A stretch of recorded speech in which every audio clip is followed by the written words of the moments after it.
Bonsoir et bienvenue. Les nouvelles qui nous parviennent sont alarmantes. Les discussions diplomatiques viennent de s'effondrer totalement. Ce matin, à Oman, l'Amérique et l'Iran s'étaient assis à la table des négociations pour ce qui devait être la rencontre de la dernière chance. L'objectif était clair, empêcher le déclenchement d'une troisième guerre mondiale. Pourtant, seulement 90 minutes après le début de la séance, les officiels américains ont quitté la salle. La rencontre est officiellement terminée, sans aucun accord. Dans les heures qui ont suivi, l'ambassade des États-Unis a émis une alerte d'urgence absolue à tous les citoyens américains présents sur le sol iranien. Le message tient en 3 mots. Quittez l'Iran maintenant. Pas demain, pas la semaine prochaine, mais immédiatement. L'alerte précise de ne pas compter sur l'assistance du gouvernement américain pour votre départ. Il est conseillé de se débrouiller seul, de rejoindre la frontière ou de réserver n'importe quel vol disponible. Le ton de l'ambassade est sans équivoque. Partez maintenant, car ce qui arrive ne vous laissera pas le temps de faire vos valises. Les analystes en énergie placent désormais la probabilité d'un conflit militaire entre les États-Unis et l'Iran à 75%. Nous ne parlons plus en mois, mais en jours. Au même moment, Israël vient de tenir une réunion de crise au sommet. Le commandant de l'armée de l'air et le chef du renseignement militaire ont finalisé les plans de frappe. Si l'Amérique attaque l'Iran, Israël se joindra à l'offensive. Ce n'est plus un simple avertissement, c'est une phase d'évacuation. Le compte à rebours a commencé. Laissez-moi vous expliquer exactement ce qui s'est passé aujourd'hui à Mascate, en Oman. Trump avait envoyé son envoyé spécial, Steve Witkoff, et son gendre Jared Kushner pour négocier avec le ministre iranien des Affaires étrangères, Abbas Araghchi. C'était le moment de vérité. Ces discussions devaient produire soit un accord nucléaire, soit déclencher des frappes. Le lieu même de la rencontre montrait déjà la fragilité du processus. À l'origine, les pourparlers devaient avoir lieu à Istanbul, en Turquie, avec un cadre régional incluant l'Arabie saoudite, le Qatar et l'Égypte. Le plan initial prévoyait une solution globale pour toute la région. Il y avait 2 axes, le programme nucléaire et les missiles balistiques, ainsi que le soutien aux groupes armés. Mais l'Iran a refusé en exigeant que les discussions se déplacent à Oman pour un tête-à-tête exclusif. L'Iran voulait exclure les autres pays et ne parler que du nucléaire. L'Amérique soupçonnait déjà une manœuvre pour éviter de rendre des comptes sur ses réseaux de milices.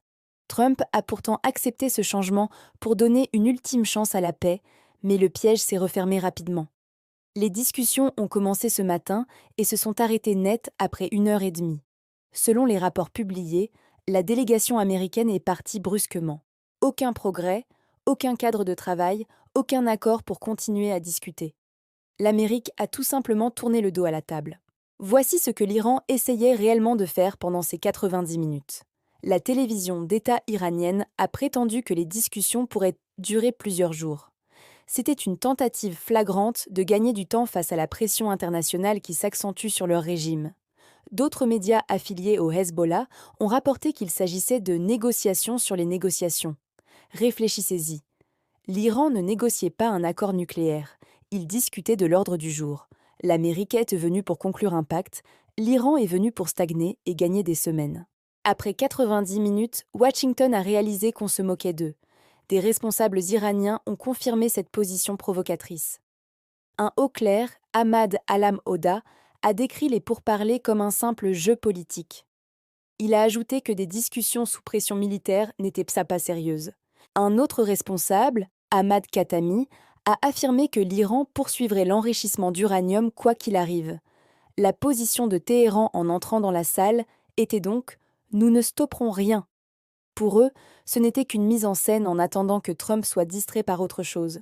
Mais l'Iran a commis une grave erreur de calcul. Quelques heures après l'effondrement des discussions, l'ambassade virtuelle américaine a lancé son alerte maximale. Je vous relis la ligne clé. Quittez l'Iran maintenant. Ce n'est pas une suggestion, c'est un ordre d'évacuation immédiat pour sauver des vies. L'alerte précise qu'il faut préparer des plans de départ sans compter sur l'aide militaire. En langage diplomatique, cela signifie « Nous ne viendrons pas vous chercher sous les bombes ». Si la guerre éclate et que vous êtes encore là-bas, vous serez seul face au chaos qui s'annonce. L'ambassade a également prévenu de perturbations majeures des communications. L'Iran s'apprête à couper Internet et les lignes téléphoniques, comme lors de la répression de janvier. À ce moment-là, les citoyens piégés ne pourront plus appeler à l'aide ni coordonner leur fuite vers la frontière. C'est exactement le même type d'alerte émis avant l'invasion de l'Irak ou les frappes en Syrie. Le gouvernement américain décline toute responsabilité pour ce qui va suivre. L'expert en énergie, Bob McNally, estime que les hostilités pourraient commencer dans les prochains jours ou semaines. Ce n'est pas de la spéculation, c'est une analyse basée sur les déploiements de forces. Plusieurs scénarios sont envisagés par le Pentagone. Le premier est un blocus total, style Venezuela, pour affamer le régime. Le second concerne des frappes sélectives sur les sites nucléaires et les bases militaires. Le troisième scénario est un conflit de grande envergure pour un changement de régime. McNally affirme que l'option diplomatique est désormais morte à Mascate. L'Amérique doit maintenant choisir entre des options mauvaises et des options pires. Trump doit décider quel risque il est prêt à prendre. Rester inactif n'est plus possible pour la Maison-Blanche. Trump a engagé la crédibilité des États-Unis en envoyant le porte-avions USS Abraham Lincoln. Pendant que les diplomates parlaient, Israël finalisait ses plans d'attaque avec ses plus hauts responsables militaires pour une action coordonnée. Le commandant Omer Bar a révisé les cibles prioritaires en cas d'offensive américaine. Israël rejoindra la riposte si le pays est attaqué, ce qui est presque certain. L'Iran a déjà menacé de faire d'Israël sa première cible en cas de frappes américaines sur son territoire. L'Iran ne peut pas frapper l'Amérique directement, mais peut submerger Israël sous des milliers de missiles. Si cela arrive, Israël ne se contentera pas de se défendre, il ripostera massivement. Une guerre USA-Iran deviendrait instantanément un conflit régional total incluant l'État hébreu. Le Premier ministre Netanyahou a rencontré l'équipe de Trump avant leur départ pour Oman. Son message était simple : on ne peut pas faire confiance à l'Iran. Tout accord signé par Téhéran sera violé dans les mois qui suivent. Il pousse Trump à rejeter tout compromis qui laisserait les missiles intacts. Pour Israël, la vraie menace n'est plus seulement le nucléaire, mais l'arsenal balistique. En juin dernier, l'Amérique a déjà détruit les 3 principales installations nucléaires iraniennes. Leurs capacités sont paralysées, mais leurs missiles, eux, sont toujours opérationnels et menaçants. Pourtant, des images satellites récentes montrent que l'Iran répare ses usines de missiles à une vitesse record. Pendant ce temps, la reconstruction des sites nucléaires est beaucoup plus lente. L'Iran donne la priorité aux armes qui peuvent frapper les bases américaines et Israël dès demain. Menacer les alliés régionaux est l'une des seules options qui restent à Téhéran pour dissuader des frappes. Ils ont appris de la guerre précédente que leurs alliés, comme le Hezbollah, ne pouvaient pas les protéger efficacement.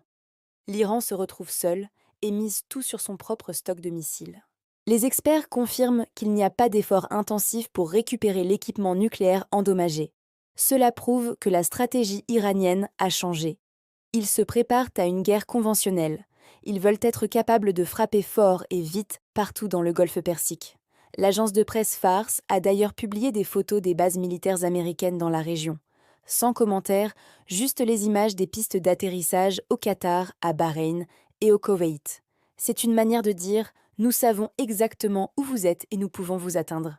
C'est la même guerre psychologique que celle utilisée par la Russie avant l'invasion de l'Ukraine. Mais l'Iran fait une erreur de jugement sur la personnalité de Donald Trump. Il pense qu'en menaçant les bases, Trump reculera pour protéger ses troupes. C'est mal connaître l'actuel président.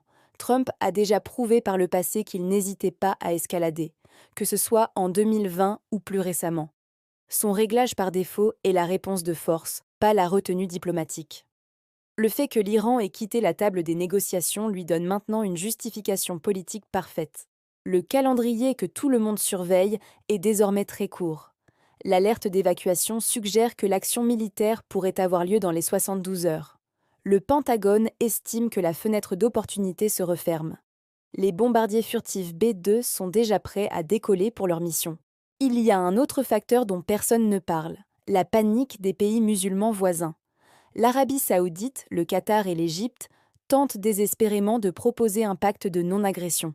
Ils sont terrifiés par l'impact qu'une telle guerre aurait sur l'économie mondiale et sur leur propre population. Si le conflit éclate, le prix du pétrole pourrait exploser, provoquant des révoltes internes. Mais les médiateurs régionaux ont échoué ce matin à Oman. Même le chancelier allemand a exprimé sa crainte d'une escalade majeure lors de sa visite au Qatar, confirmant la gravité de l'heure. L'Europe se prépare également au choc. L'Allemagne coordonne déjà ses services de renseignement avec Washington pour ne pas être surprise. L'économie iranienne, elle, est déjà en train de s'effondrer sous le poids des sanctions. La Chine ne leur achète plus de pétrole pour protéger ses propres accords. Le régime iranien est acculé, avec une population intérieure prête à exploser de rage. Khamenei pense que montrer de la faiblesse face à l'Amérique signifierait sa chute immédiate. Pour lui, la défiance est la seule voie de survie, même si cela doit mener son pays à la destruction totale. Ce n'est pas un calcul rationnel, c'est un instinct de survie pur. Les discussions ont échoué parce que l'Iran ne cherchait pas la paix, mais une image de force. Maintenant, nous attendons de voir si Trump accorde un dernier délai de 48 heures ou s'il autorise des frappes immédiates. Le scénario catastrophe serait une frappe préventive de l'Iran paranoïaque. Cela déclencherait une guerre totale, un changement de régime forcé et une récession mondiale sans précédent. C'est ce que tout le monde craint. Surveillez bien les déclarations de Trump dans les prochaines heures. S'il reste silencieux, c'est qu'il prépare l'offensive. S'il publie des menaces, il donne peut-être encore un peu de temps. Observez aussi le prix du baril de pétrole. S'il grimpe brusquement, c'est que les marchés savent que les bombes vont tomber. Le compte à rebours est bel et bien lancé. Regardez aussi si Israël mobilise ses réservistes ou distribue des masques à gaz.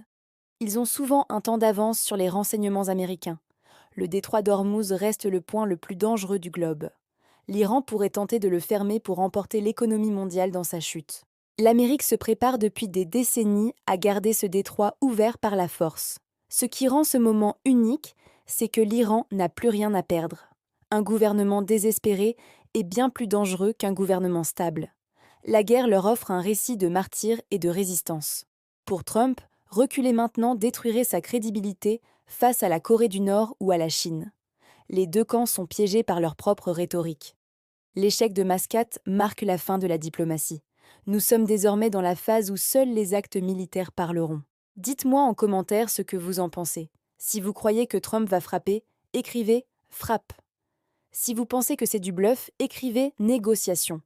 Votre avis compte énormément dans ce suivi quotidien de la crise. N'oubliez pas d'aimer cette vidéo et de vous abonner. Partagez cette information avec vos proches, car les médias traditionnels minimisent encore la rupture des discussions. Vous avez ici la vérité sur ce qui s'est réellement passé pendant ces 90 minutes. Restez vigilants, activez les notifications pour ne rien rater des prochaines 24 heures. Nous suivons chaque mouvement de troupes et chaque alerte d'évacuation pour vous. La situation peut basculer d'un instant à l'autre. Merci de votre fidélité et de votre soutien. Nous espérons encore une désescalade, mais les faits pointent vers l'explosion. À très bientôt pour la suite.